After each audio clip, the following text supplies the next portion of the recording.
Nombreux sont les étudiants qui se tournent vers une carrière à l'international et d'autres qui vont se tourner vers des carrières plus spécifiques dans les pouvoirs publics et pour certains dans les forces armées.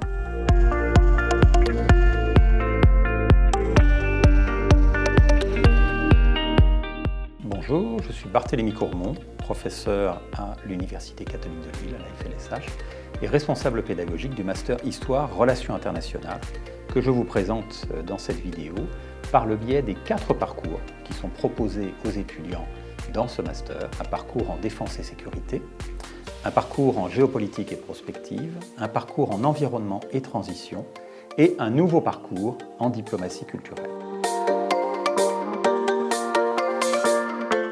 Le Master Relations internationales répond bien évidemment au besoin de décrypter, de comprendre et d'analyser avec les meilleures armes possibles les relations internationales contemporaines.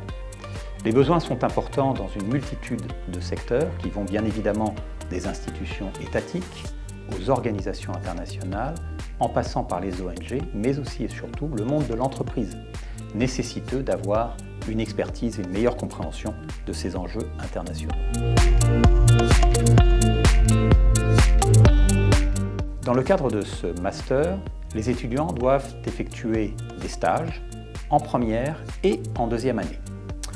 En Master 1, les stages doivent être d'une durée minimum de 2 mois, 8 semaines pour être précis. En Master 2, la durée minimale est la même.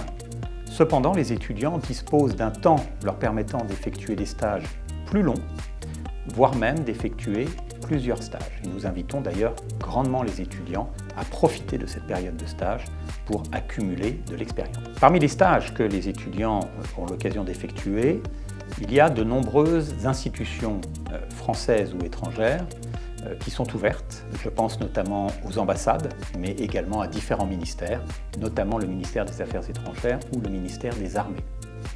Les étudiants vont également se tourner vers des organisations internationales et vers le monde de l'entreprise dans l'analyse stratégique ou l'analyse géopolitique qui s'inscrit désormais dans leurs choix et dans les besoins qui sont les leurs. Les débouchés de ce master répondent à la fois aux différentes spécialisations qui sont contenues dans les parcours, mais également aux besoins grandissants de cette expertise en relations internationales.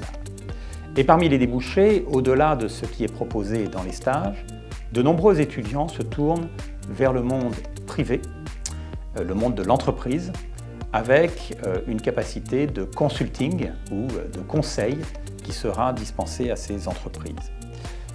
Nombreux sont les étudiants qui se tournent vers une carrière à l'international et d'autres qui vont se tourner vers des carrières plus spécifiques dans les pouvoirs publics et pour certains dans les forces armées. Mais ce que ces étudiants ont en commun, c'est cette appétence pour les relations internationales qui, tout au long de leur carrière future, s'invitera dans le quotidien de leurs activités.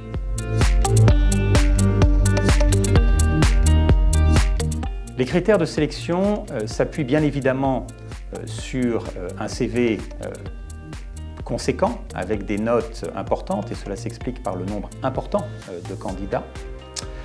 Cette sélection va s'articuler essentiellement, mais pas exclusivement, autour de quelques disciplines que sont l'histoire, la géographie, la science politique, le droit et de manière plus élargie, les sciences humaines et sociales.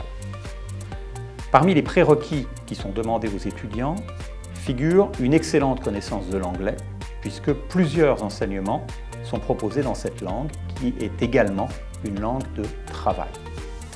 Et puis il est demandé également aux étudiants de bien insister sur leur motivation et à défaut d'avoir déjà un plan de carrière bien établi, au moins des intentions qui soient décrites dans la lettre de motivation et permettent de cerner les besoins mais également les différentes motivations des étudiants.